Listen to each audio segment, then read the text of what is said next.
maayong hapon, good afternoon. At mamalingki kami ni Jinisa ngayon mga babayan kasi wala na pong laman yung aming ref. Wala na po kaming ulam kasi matagal na kaming namamalingki. So magdadalawang linggo na. So medyo naubos na po yung ano namin dito, ulam sa bahay. At bumili kami ng ulam, bibili kami ng ulam ngayon doon sa pinakasentro, doon sa malapit lang kasi dito. At pwedeng lakarin. Ang gagawin ko ngayon ay mag-ban kami, yung minivan ko, kasi may bibilhin po akong half sack na bigas at saka hindi naman masyadong maraming isda, basta yung bibilhin ko lang po ay pang ano namin, sapat sa mga ilang linggo. So kasi napakamahal talaga ng bilihin ngayon mga babayan. So sa mga nag-chat, nagko-comment doon sa comment section doon sa YouTube, pakimisis na lang po sa Red Adalid. Ilalagay ko mga kababayan sa screen mamaya. Ilalagay ko po kung saan kayo pwede mag-message. Dalawa kasi yung Red Adalid ko mga kababayan. So yung hanapin nyo po is yung 4,000 followers. So yun po yung ginagamit ko. So yun lang mga kababayan at kami mamimili na. So God bless. Samahan niyo po ako ngayon.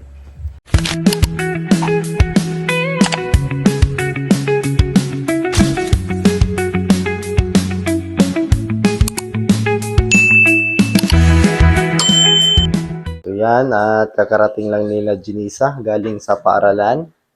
At maraming salamat pala dito sa pinya. Ito po'y galing namin doon nung nagpunta kami nila Peter Paul. So may nagdala ng pinya doon nila Peter Paul, napakarami na isang sako. So binihagi din nila kasi marami. So ayan, nakadala po tayo ng pinya. Dalawa po ito at nakain ng yung isa kahapon. So napakatamis po na pinya po ito mga babayan. Ito po yung pang-export siya na pinya. So, masarap. So, dito talaga din sa pagagaling sa eskwelahan ng hugas ng pinggan. Kasi buong mag-araw ako nanood ng Netflix. Wala na kaming bigas. Palit itag bugas karon niya. Hindi tayo bugas di ay. Ayan, ubos na. So, medyo matagal-tagal na din yan. So, yung rep namin ay walang laman. Tubig lang. Ilan muna ako ng tubig.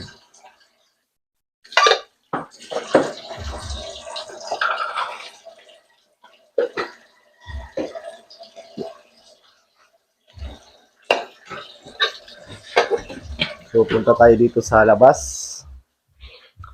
So, kahapon may ibabalita ko lang sa inyo, kahapon may bumibili dyan. So, sa susunod siguro na taon, dadami na kami dito. Kasi ayan na, may nabili na po yung pinakaharap ko at itong pinakagilid ko. So, kahapon nandito po yung surveyor at na yan na nalagyan na ng mga muhon. So, yung mga muhon dito, yung muhon namin dito ni Peter Paul kasi nasira yon. So, pinapalitan ko sa mga surveyor kahapon. Si John Red. So, pinapalitan ko ng muhon kasi yung nilagay nila dito nung nakaraan ay nasira. Di ko alam kasi yung pagkahalo siguro ng semento ay medyo hilaw. Kaya nasira. So, ayan yung mga muhon na yan.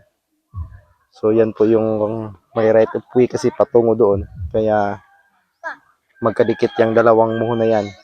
So, ito po yung muhon na pinalit. So, ayan, napalitan na. Ito po yung hangganan namin ni Peter Paul. At pati dito. So, ito ay talagang nawasak na po ito mga kababayan. Kaya nilagyan ko ng PVC para hindi mawala. So, ngayon, bago na po yung muhon dito. So, ayan. Yan po yung nakaraan. So, ayan, kita nyo. Nadurog. So, yan. Pinilitan na ng bago. So, ito po yung kay Peter Paul na lupa. So, yan. Ito po yung kahati ng aking area. Kasi hindi ko kayang bayaran yung buo. Kasi hindi umabot yung pira ko. Kaya ito lang yung kalahati lang yung binayaran ko. At pinabayaran ko kay Peter Paul tong kalahati at okay naman at pumayag si Peter Paul na siya na lang yung bumili ng kalahati. So sa pangayon, tinaniman muna namin ng mga gulay itong lupa ni Peter Paul. So yung mga gulay namin ay ano na, ano na po ito mga babayan, kumbaga palugnas na o kailangan na din palitan na uli ng pananim. So itong patula ay medyo matagal po itong mamatay. So ayan.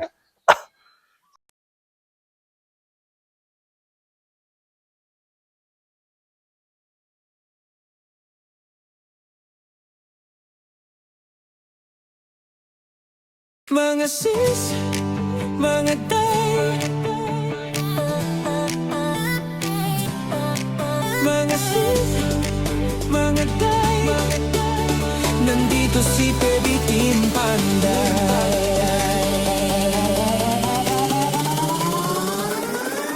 Kay Baby Team Panday, ang pabahay nakasalalay, may buhok na nakalugay, matang mapungay, minsan nakakatunaw, pag nakadress ay grabe, puso namin napapawaw. Mga sis, mga tay, si Eder Baby Team Panday, sa trabaho di pa patay-patay, mahalagang hanap buhay.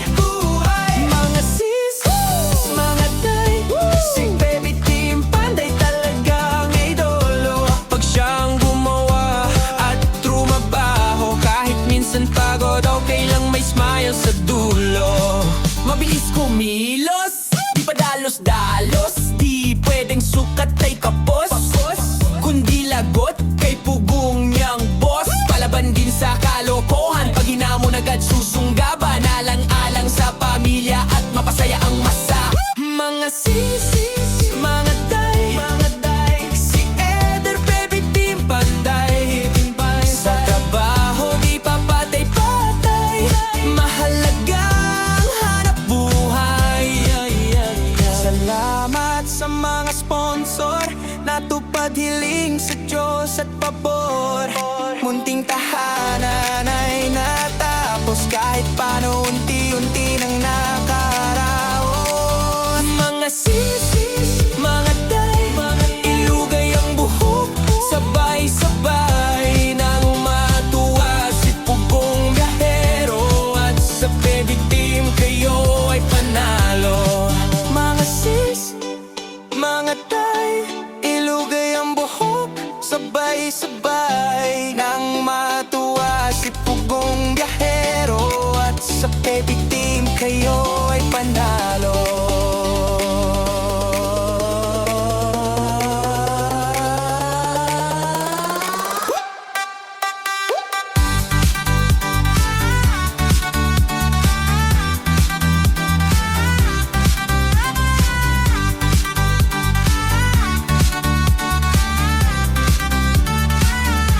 Baby Team Panday, Baby Team Panday,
Mga kababayan, at nakauwi na kami sa bahay. Galing kami namili ng mga pang-uulamin namin sa ilang linggo o ilang araw. So ito na po yung mga binili ko. So ayan, hayaan nyo lang po ako mga kababayan na ipapakita ko sa inyo yung mga ginawa ko dito sa bahay. So ganito talaga yung pag may pira po ako mga kababayan, bumibili talaga kami so hindi naman masyadong marami pero kasya na po ito sa pag-araw-araw namin. So, abot pa ito ng ilang linggo. So, ito, bumili ako ng danggit. So, ilang piraso po ito? 2, 4, 6, 8. So, sa halagang 200 plus. Grabe mga babayan at napakamahal po talaga ng mga isda ngayon. So, bumili din ako ng dalawang tuna. So, ayan, itong nakikita nyo. So, grabe sobrang mahal ng mga bilihin kasi wala nang laman po ang rate. Kaya, bumili po ako at saka bumili din ako ng tilapia. So, paborito po kasi ito mga kababayan. So, ang gagawin namin dito sa minsan iniihaw, minsan pinapaksyo, tapos prito. So, marami po yung pwedeng ano dito, pwedeng iluto. So, at bumili din ako ng mga naglalakihang mga nukos. So, ayan. Ano lang natin tong sabaw. So, sarap din dito sa ihaw. Sarap din to sa ihaw mga babayan. At saka, ang gagawin namin dito is hihiwain ng maninipis tapos lagyan ng crispy mix. So, masarap na po ito mga babayan. So, parehas sa mislakadak po, no? So, parehas ray. So, at may shrimp. So, ito. Ayan. So, grabe, talagang napakamahal ng bilihin mga babayan. So, sa 1,000 mo ay grabe, ang liit lang ng mabili. At ito po ay para kay John Red. So, ayan. So, grabe, sobrang napakamahal. So, ano mo ni? So, at may ano kami dito. May tawag doon. May niluto na kaming. Pakita ko sa inyo yung magiging ulam namin ngayong gabi. Ayan. So, paksiw na tilapia. So, ayan. 2 piraso. Ano na yan? Hanggang tanghalian na yan. Tanghalian o ubos. Kuhaan pa ng hapunan yan. Tapos, almusal. Hanggang tanghali pa yan. So, yung kanin natin as ano na. Luto na. So, at may ano din kami dito. Ano yung sili? Kinilaw na guso. So, yan. Kain po tayo mga babayan.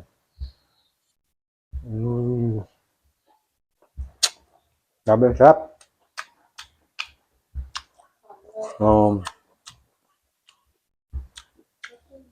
Yan. Sarap ng guso. May gamay lagi. Ito po yung ulam namin ngayong hapunan. Sarap. Sabi sa sobrang mahal mga babayan ang mga bilihin ngayon. So, yung 1,000 mo ay kunti lang yung mabibili mong mga ulam. So, kailangan talaga magtipid. Grabe, sobrang mahal ng isda ngayon mga kababayan sa kahit sa Digos. Napakamahal din doon sa palengke.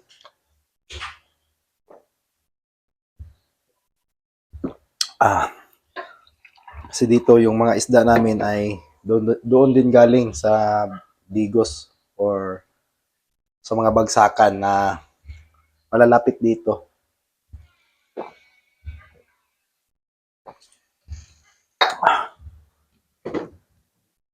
So, grabe yung mga babayan. So, yan lang mga update mga babayan. Yan po yung ginawa namin talaga pag namimili ako ng mga ulam. So, binubulto-bulto ko na. Pero hindi masyadong marami. Pero matagal na po yun maubos namin. So, kasi may mga gulay kami dyan sa mga gilid-gilid. So, Kasi napakamahal ang mabilihin ngayon mga babayan. So, tingob-tingob. So, yun lang at God bless. Maraming salamat pa rin sa inyong lahat sa panonood ng aking YouTube channel. So, thank you mga babayan at sa mga nagmi-message sa akin. So, yun, nakalagay na po sa screen yung aking messenger. So, thank you so much. God bless. O, amping mo tanan. So,